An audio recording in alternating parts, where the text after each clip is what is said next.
देखिए, हम जो भी कोर्स करते हैं, जो भी पढ़ाई करते हैं, तो एक मेन मोटिव होता है कि अब कुछ करना है लाइफ में। ठीक है, जिस दिशा में हम चल रहे हैं उसी को अपने मजबूत बना करके स्टेबल होना है लाइफ में, जहां पे हमें पैसे भी मिल सके और एक रेपुटेशन मिल सके, जहां पे हम बहुत आराम से इस सोसाइटी में, इस कम्युनिटी में रह सके। ठीक है, तो इसी के साथ आप जो कोर्स किए हुए हैं डी फार्मा, अभी बहुत हाल ही में एग्जाम हुआ है, बीटी यूपी का, अदर स्टेट में कुछ चल रहे हैं, कुछ हो चुके हैं।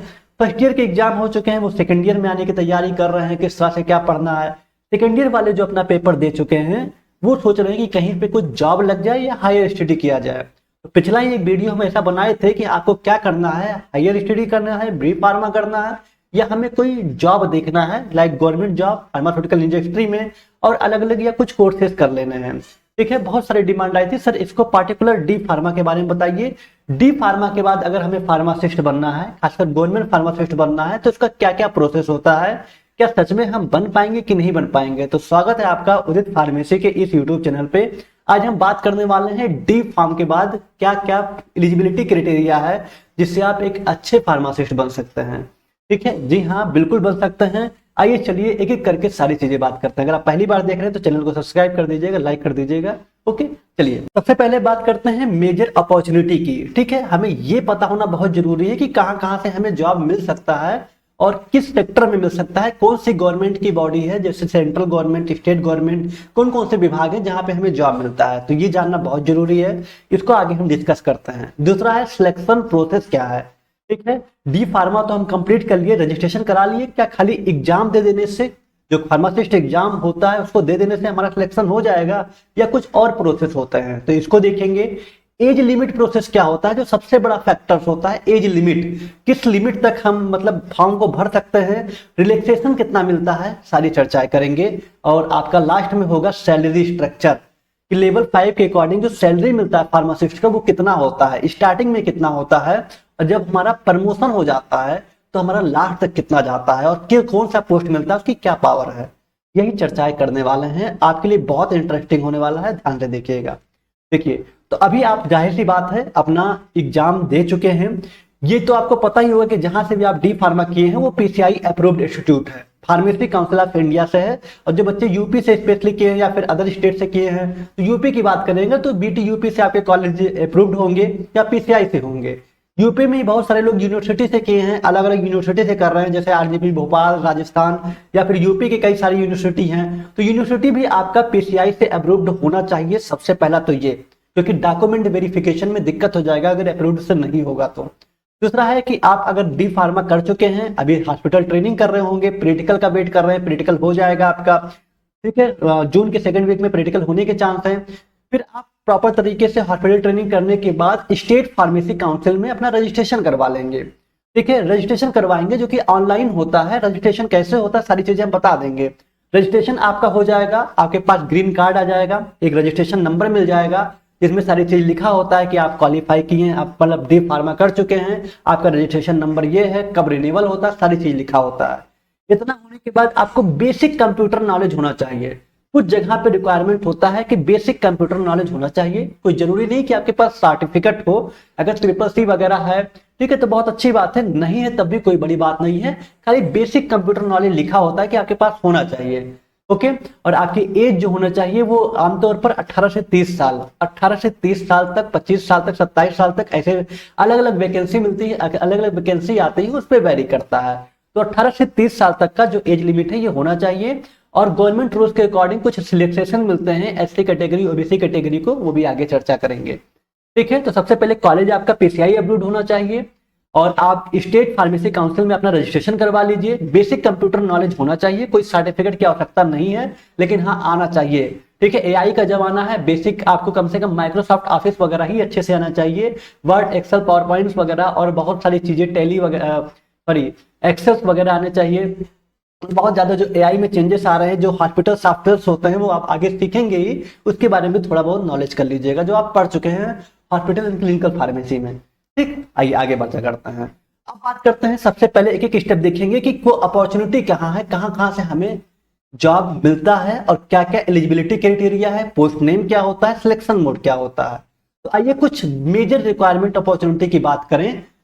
All India institute of medical science. सबसे पहले हम कंडक्टिंग बॉडी की बात करेंगे, कौन कौन से विभाग है जहां पे फार्मासिस्ट की वैकेंसी आती है, क्या पोस्ट नेम होते हैं, एलिजिबिलिटी क्या होता है, योग्यता क्या रहेगा और सिलेक्शन कैसे होगा। तो सबसे पहले हम बात करते हैं एम्स की। ठीक है, एम्स की अगर बात करें, चाहे दिल्ली हो, चाहे गोरखपुर हो, चाहे भोपाल हो, कहीं किसी भी, हर एम्स में कहीं ना कहीं वैकेंसी आती रहती है। पोस्ट नेम होता है फार्मासिस्ट ग्रेड सेकंड या फार्मासिस्ट के नाम से आता है। एलिजिबिलिटी क्राइटेरिया की बात करें तो D pharma plus B pharma, ठीक है, और आपके पास रजिस्ट्रेशन होना चाहिए स्टेट फार्मेसी काउंसिल का। ठीक है, रजिस्ट्रेशन आपका है, आप डी फार्मा पास हैं तो आप एलिजिबल है इस पोस्ट के लिए। सिलेक्शन कैसे होगा, कंप्यूटर बेस्ड टेस्ट होता है, ठीक है, सीबीटी टेस्ट होता है। अगर आप क्वालिफाई कर लिए हैं तो आपका डॉक्यूमेंट वेरिफिकेशन होगा, फिर आपका सिलेक्शन हो जाएगा। ओके, दूसरा है आपका रेलवे रिक्वायरमेंट बोर्ड, जो कंडक्टिंग बॉडी है railway requirement board, railway board से वैकेंसी आती है फार्मासिस्ट इंट्री ग्रेड का। ठीक है, डी फार्मा बी फार्मा होने चाहिए और साथ में आपका फार्मेसी रजिस्ट्रेशन होना चाहिए, ये एलिजिबिलिटी है। एग्जाम क्या इसमें सिलेक्शन मोड क्या कहता है, सीबीटी एग्जाम होता है, कंप्यूटर बेस्ड टेस्ट जैसा कि हुआ था।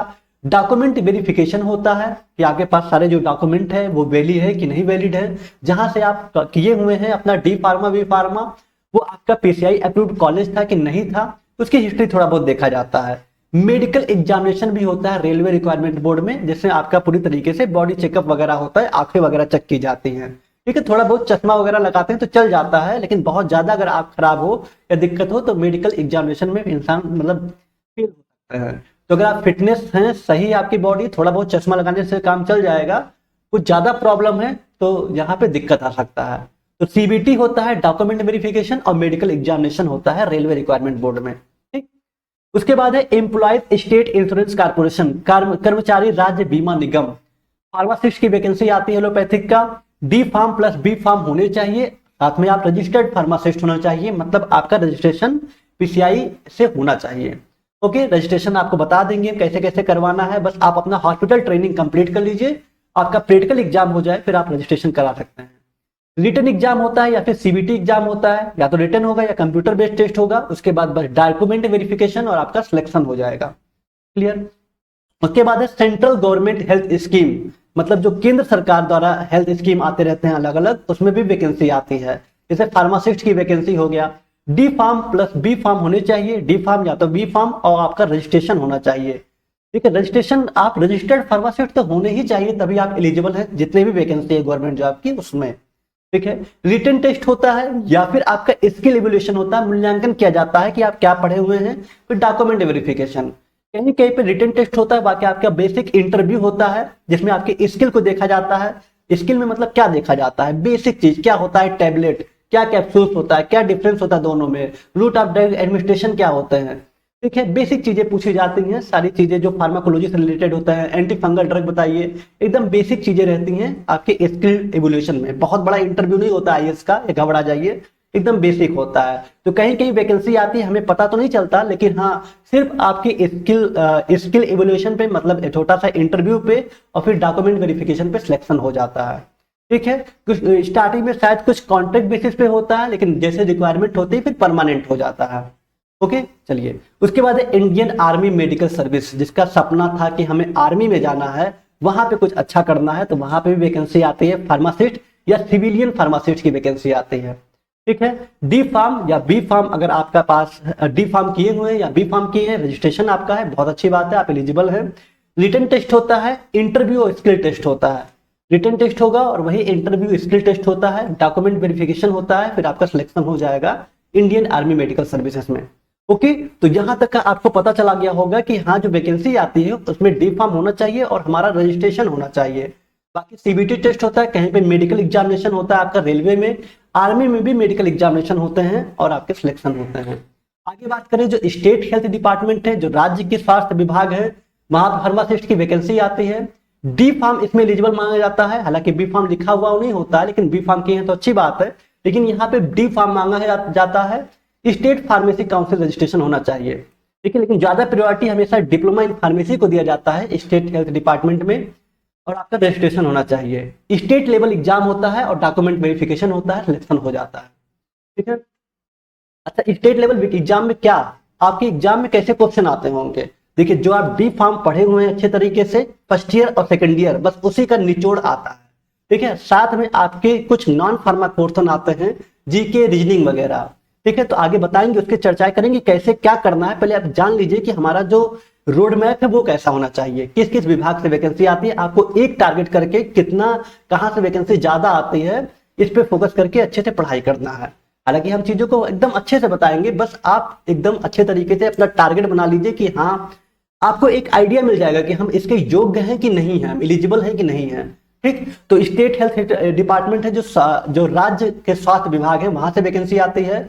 उसके बाद जो ट्रेंडिंग में अभी चल रहा है यूपी ट्रिपल एस सी, ठीक है, यूपी ट्रिपल एस सी से वैकेंसी आई है फार्मासिस्ट की, जिसमें स्पेशली डी फार्म है, बी फार्म को नहीं रखा गया है, स्पेशली डी फार्म और आपका रजिस्ट्रेशन होना चाहिए। ठीक है, ध्यान रखिएगा, डी फार्म और रजिस्ट्रेशन होना चाहिए, लेकिन यहाँ पे मांगता है पेट। ठीक है, पेट एग्जाम आप पेट में आप होने चाहिए, अगर आपके पास पेट एग्जाम क्वालिफाइड है तभी आप इसमें कर सकते हैं।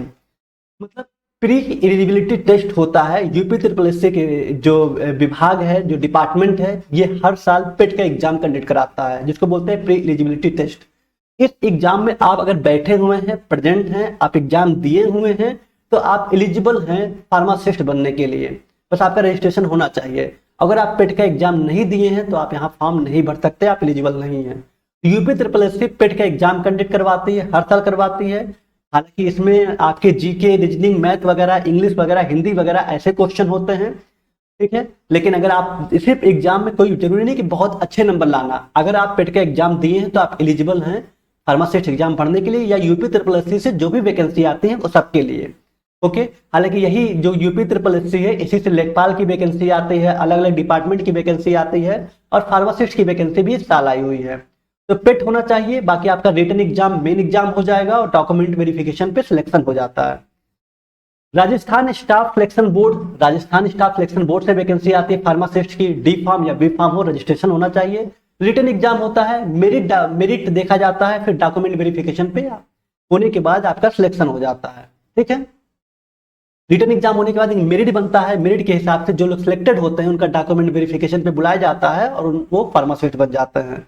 Jammu and Kashmir service selection board की बात करें तो फार्मासिस्ट की वैकेंसी यहाँ भी आती है, सेम प्रोसेस वही है, आपका डी फार्म प्लस रजिस्ट्रेशन होना चाहिए, रिटन एग्जाम होता है, डॉक्यूमेंट वेरिफिकेशन होता है, यहाँ भी सिलेक्शन हो जाता है। एनएचएम नेशनल हेल्थ मिशन के थ्रू फार्मासिस्ट की वैकेंसी आती है, डी फार्म या बी फार्म रजिस्ट्रेशन होना चाहिए, मेरिट बेसिस पे होता है, बहुत कम चांस है कि सीबीटी टेस्ट होते हैं, मैक्सिमम मेरिट बेसिस पे होते हैं एग्जाम नेशनल हेल्थ मिशन पे, और इंटरव्यू हो जाता है, मतलब वही स्किल टेस्ट देखा जाता है स्टेट वाइज और सिलेक्शन हो जाता है। ठीक, directorate of medical education and research, directorate of medical education and research में वैकेंसी आती है फार्मासिस्ट की, डी फार्म या बी फार्म अगर आप हैं, रजिस्ट्रेशन आपके पास है तो आप एलिजिबल हैं। सीबीटी एग्जाम होता है या रिटन टेस्ट होता है, प्लस डॉक्यूमेंट डीबी होता है, डॉक्यूमेंट वेरिफिकेशन, आपका सिलेक्शन हो जाता है। तो ओवरऑल आप ये चीज जान पाए होंगे कि अभी हमारे लिए जो जरूरी है, अगर हमारा बैक वगैरह लगा है तो बैक, अभी तो रिजल्ट आया नहीं है, अगर बैक वगैरह लगता है तो बैक क्लियर करना सबसे ज्यादा जरूरी है, हॉस्पिटल ट्रेनिंग जरूरी है, और सबसे ज्यादा जरूरी है रजिस्ट्रेशन। स्टेट फार्मेसी काउंसिल में अगर आपका रजिस्ट्रेशन है तो बहुत अच्छी बात है, आप एलिजिबल है सबके लिए। बस एक वैकेंसी को हटा दें, यूपी ट्रिपल एस सी, इसके लिए आपको पेट एग्जाम देना पड़ेगा, और इस साल जो पेट होगा तो हम चाहते हैं कि आप सभी लोग पेट दीजिए कि आगे फ्यूचर में वैकेंसी आए तो कम से कम आप एलिजिबल रहें।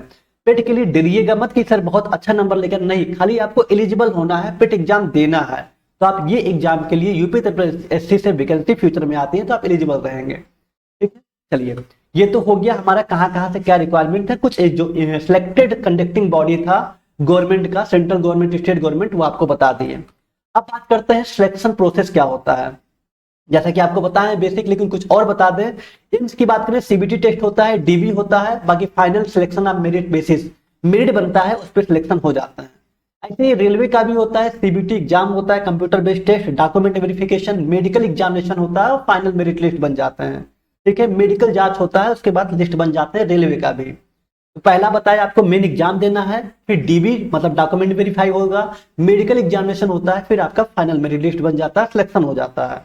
Okay, employ state insurance corporation जो बात करें तो वहां पे भी रिटन एग्जाम या सीबीटी होता है, डीबी होता है, और फिर आपका सिलेक्शन हो जाता है। सेंट्रल गवर्नमेंट हेल्थ स्कीम में रिटन एग्जाम या स्किल असेसमेंट मूल्यांकन होता है, डीबी होता है, यहाँ भी सिलेक्शन हो जाते हैं। आर्मी हॉस्पिटल की बात करें तो रिटन एग्जाम, स्किल टेस्ट वही इंटरव्यू टाइप का, मेडिकल फिटनेस टेस्ट होता है और डॉक्यूमेंट वेरिफिकेशन होता है। मेडिकल फिटनेस टेस्ट में हाइट वगैरह सब देखा जाता है, ध्यान रखिएगा, ठीक है। और कितनी हाइट होनी चाहिए, कितना चेस्ट होना चाहिए, वो नोटिफिकेशन आता है तो वहां सारे चीज मेंशन होता है। और जब आएगा तो आपको बता देंगे, ठीक है। स्टेट गवर्नमेंट हॉस्पिटल की बात करें तो रिटन एग्जाम सीबीटी होता है, या रिटन एग्जाम होगा या सीबीटी होगा, और डीबी होता है, बस यहाँ सिलेक्शन हो जाता है। यूपी ट्रिपल एससी जो आपको ट्रेंडिंग में चल रहा है उसमें पेट स्कोर शॉर्ट लिस्टिंग किया जाता है। पेट का एग्जाम आपके पास होना चाहिए, ध्यान रखिए। अगर पेट आप सारे एग्जाम में एलिजिबल हैं, मतलब एग्जाम दे चुके हैं, आपके पास सर्टिफिकेट है पेट वाला रिजल्ट है, एलिजिबल है आप main exam, main written exam के लिए, उसके बाद मेन रिटन एग्जाम में अगर क्वालिफाइड है तो डीबी होगा, आपका सिलेक्शन हो जाएगा। तो पेट बहुत जरूरी है, ध्यान रखिएगा। यूपी ट्रिपल एससी से जो वैकेंसी आती है, आरएसएस बोर्ड से जो आती है सिंपल वही होता है, रिटन एग्जाम और dB. Jammu Kashmir service board से जो वैकेंसी आती है फार्मासिस्ट की, रिटन एग्जाम और डीबी। एनएचएम से जो आती है मेरिट बेसिस रिटन एग्जाम या इंटरव्यू, मेरिट बेसिस पे होगा या रिटन एग्जाम या इंटरव्यू वाइज होगा, फिर डीबी हो जाएगा, सिलेक्शन हो जाएगा। और directorate of medical education research की बात करें तो सीबीटी होता है यहाँ पे, या रिटन एग्जाम बहुत कम चांसेस सीबीटी होता है और डीबी होता है, ठीक है। या कहीं कहीं बहुत ज्यादा जब ऐसे देखा जाए कभी कभी वैकेंसी कॉन्ट्रैक्ट बेसिस पे आती है, जहां पे डायरेक्ट स्किल के बेस पे, मतलब बेसिक इंटरव्यू के बेस पे सिलेक्शन हो जाता है और डॉक्यूमेंट वेरिफिकेशन के साथ, ठीक है। डॉक्यूमेंट वेरिफिकेशन और डायरेक्ट छोटा सा इंटरव्यू, इसके साथ सिलेक्शन हो जाता है।